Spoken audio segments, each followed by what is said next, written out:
you. This is chapter 1 of economics and the chapter name is the story of village Palampur. जैसा कि हम लोग इसका हाफ चैप्टर पढ़ चुके हैं बेटा जी, और हम आए हुए हैं यहाँ पर, यानी कि इस पैराग्राफ पे आए हुए हैं।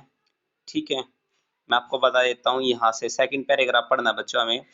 तो सेकंड पैराग्राफ में क्या है, is there a way one can grow more from the same land, यानी कि जब है ना आप एक ही खेत में एक से ज्यादा फसल वगैरह उगा देते हो तो कैसे क्या सिस्टम है, सुनिए। In the kind of crops grown and facilities available Palampur would resemble a village of western part of the state of the Uttar प्रदेश।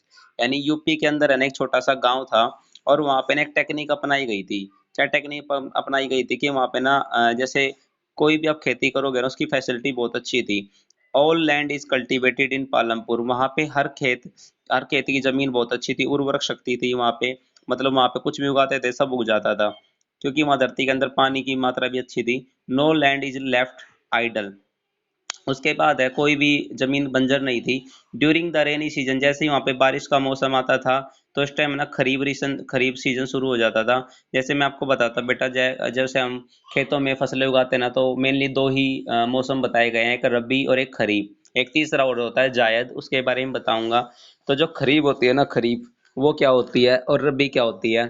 जैसे कि रबी क्या होती है कि रबी के अंदर है ना एग्जाम्पल होता है गेहूं, जिसको ना बेटा जी अक्टूबर और सितंबर अक्टूबर में बोया जाता है, और मार्च अप्रैल में उसको हार्वेस्ट कर लिया जाता है, काट लिया जाता है। तो वो होता है रबी की फसलें। और जो जैसे कि सितंबर अक्टूबर में बोया और मार्च अप्रैल में काटा तो रबी, और जिसको सितंबर अक्टूबर में ही काटा जाता है, यानी उससे पहले काटा जाता है, तो 6 महीने फसल को तैयार होने में लगते हैं बेटा जी। 6 महीने हमारा रबी का सिस्टम चलता है और 6 महीने हमारा जायद का चलता है। तो जैसे खरीफ, जो हमारी खरीफ है, खरीफ के बहुत सारे एग्जाम्पल है, मैंने आपको क्लास में भी करवा रखा है। एक ट्रिक मैं बताता हूँ, जैसे एक लाइन बोलता हूँ बेटा जी, अब जदा मुक्त गौतम, ये कुछ लाइन होते हैं, कुछ वर्ड होते हैं, इसके एक एक अक्षर से बहुत सारी फसलें बनती है। अब से बनता है जैसे अरड़, बै से बनता है बाजरा। जदा, जय दे आ, जदा का मतलब होता है जैसे जवार, वैसे बाजरा, इस तरह से। और फिर मुक्त होता है मूंग, कपास, तिलहन, इस तरह से। और तो इस तरह से ट्रिक बनाई जाती है बच्चों। अब जदा मुक्त गौतम, गन्ना वगैरह हो गया, तिलहन हो गया, मूंगफली हो गया, बहुत सारी फसलें होती है जो खरीफ की होती है। और जो आपकी रबी की फसलें होती है, आपकी गेहूं होती है, सोयाबीन होती है, चना होती है, सरसों होती है, ये आपकी होती है। और जो जायद होती है ना बेटा जी, वो फसलें होती है जो ऐसे ऐसे बेल हो गई, जो पेड़ नहीं होते, बेल होती है, और जिस पे ना ऐसी चीजें लगती है जो हमारी सैलेड बनाने में काम आते हैं, सलाद बनाने में काम आते हैं, जैसे आपके खरबूजा, आपका तरबूज वगैरह, इस तरह से बहुत सारी तो इस जायद में आते हैं। तो यहाँ पे ना हम ओनली इसके बारे में पढ़ेंगे, खरीफ और रबी के बारे में। तो जब रेनी सीजन आता है, यानी कि बारिश का मौसम होता है, तो खरीफ फार्मर्स ग्रो जवार एंड बाजरा, जो जवार और बाजरा उगा लेते हैं। मैंने भी बताया जवार और बाजरा खरीफ की फसलें हैं। These plants are used as cattle feed, ये एक ना पशुओं के चारे के लिए यूज किया जाता है। It is followed by the cultivation of potatoes, इस टाइम पे ना आलू वगैरह की भी खेती की जाती है, October and December. In the winter season, और जैसे ही बेटा जी सर्दियां वगैरह शुरू हो जाती है तो रबी वगैरह का सिस्टम शुरू होता है। Field are sown with wheat, और क्या बो दिए जाते हैं, गेहूं वगैरह उगा दिए जाते हैं। फ्रॉम द वीट प्रोड्यूस, जैसे ही गेहूं वगैरह उगाएंगे उनको उत्पादन किया जाएगा। Farmers keep enough wheat for the families consumption, सबसे पहले तो वो अपने परिवार के बारे में देखेंगे, अपने परिवार के लिए जो गोडाउन में रख देंगे, अपने घर पे रख देंगे। एंड सेल द सरप्लस, और जो सरप्लस है, जो बाकी बच जाएगा, उसको बेच देते हैं। Wheat at the market of Raiganj, और जो पालमपुर वाले थे वो अपने थोड़े बड़े शहर में जाते थे रायगंज में बेचने के लिए। A part of the land area is also devoted to sugar cane, वो कुछ हिस्से में गन्ना वगैरह भी उगाते थे। विच इज हार्वेस्टेड 1 ईयर, और जो गन्ना होता है ना बेटा जी, वो पूरा ऐसी फसल है जिसको पूरा तैयार होने में, ना कटने के लिए पूरे 1 साल लगता है, इसलिए इसको ना बहुत कम लोग उगाते हैं। इसकी जैसे अब लोग, कई हमारे जैसे कई बच्चे पढ़ रहे हैं, सभी खेती करते हैं कई, और हम उनसे कहते हैं बेटा फीस ले आओ, तो वो बोलते हैं कि जब हमारी फसलों पे देंगे। तो गेहूं चावल इनको उगाने में 6-6 महीने लगते हैं जैसे। और लेकिन गन्ना होता है, गन्ना जो तैयार होने में 1 साल लगता है। फिर उसको जो शुगर मिल में जाएंगे, शुगर मिल में वहां पर दे के आएंगे, तो वो वहां पर पैसे नहीं देते, वहां पर एक पर्ची लगा के दे देते हैं आपको कि जब हमारा गन्ना बिकेगा, जब हमारी चीनी मिल बिकेगी बन के, तब पैसा आएगा। फिर वहां से पैसा आता है, फिर आपको दिया जाता है, यानी कि करीबन 1 से 1.5 साल में ना आपको पैसे मिलते हैं किसी चीज के। तो इसलिए इसको बहुत कम उगाया जाता है। लेकिन यूपी हो गया, यूपी में सबसे ज्यादा गन्ना उगाया जाता है। और महाराष्ट्र में बेटा सबसे अच्छा, अगर पूछे ना सबसे अच्छा गन्ना होता है तो महाराष्ट्र में। जैसे इनके ना नंबर होते हैं बेटा जी, जैसे चावलों के भी नंबर होते हैं, जो किसान वगैरह होते हैं वो अच्छे ढंग से जाने, 11 21 ऐसे ऐसे ना इनके गन्नों के भी नंबर होते हैं।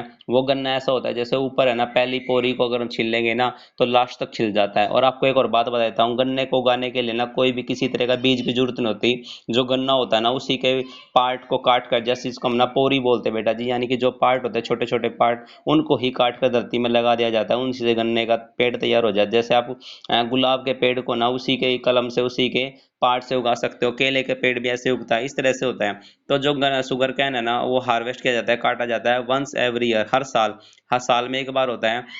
इन इट्स रा फ्रॉम, ये किसके लिए रा मटेरियल है, कच्चा माल है, गन्ना किसके लिए कच्चा माल है। और एज जगरी, जो जैसे गुड़ वगैरह उगाने के लिए, is sold to the traders, और जो गुड़ वगैरह को बेचने के लिए कहाँ पे जाते हैं, शाहपुर जाते हैं। The main reason why farmers are able to grow 3 different crops in a year, जब पालमपुर में ना जो किसान होते थे वो एक साल में ना 3 तरह की खेती करते हैं। Is due to the well develop, क्योंकि वहाँ पे ना बहुत अच्छा सिस्टम है इरिगेशन का, पानी वहाँ पे बहुत अच्छा है। Electricity came early to Palampur, वहाँ पे बिजली भी काफ़ी जल्दी आ गई थी। Its major impact was to transform the system of irrigation, वहाँ पे क्या हुआ, पानी का सिस्टम भी अच्छा होता है। पर्सियन व्हील, वहाँ पे क्या होता है पहले ना, तो वहाँ पे पानी का सिस्टम भी बहुत अच्छा होता है। The main reason why farmers are able to grow 3 different crop in year, तो एक साल में वो 3 फसलें भी तैयार कर लेते हैं।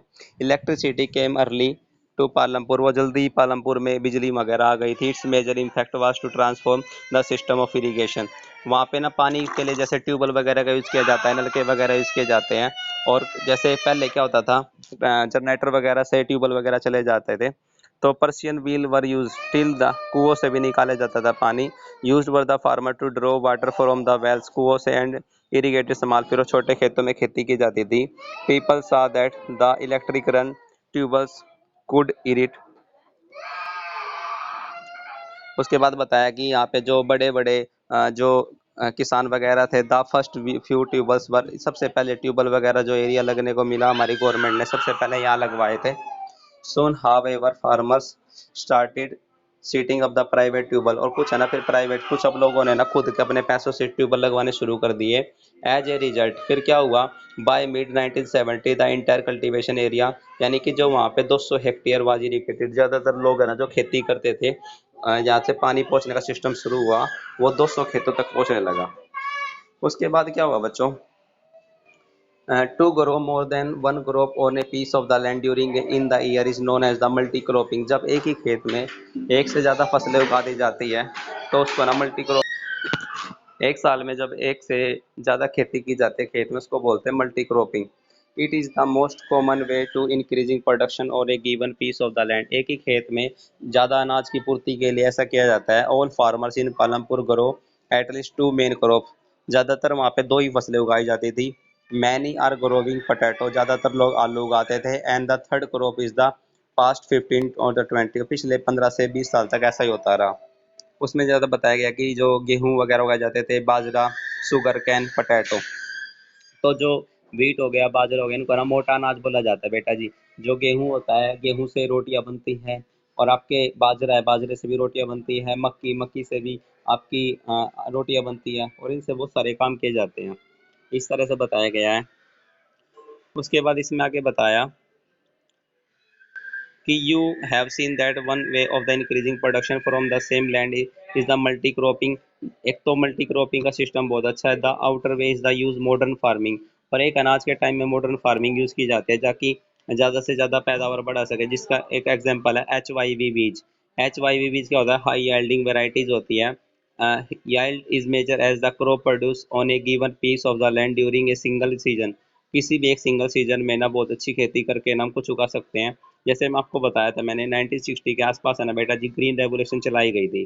तो उस टाइम है ना एक तो सिस्टम ये था कि क्या होता था, पहले जो किसान होते थे ना वो पुराने पारंपरिक चीज़ों को यूज करते थे, पुरानी तरीकों से खेती की जाती थी।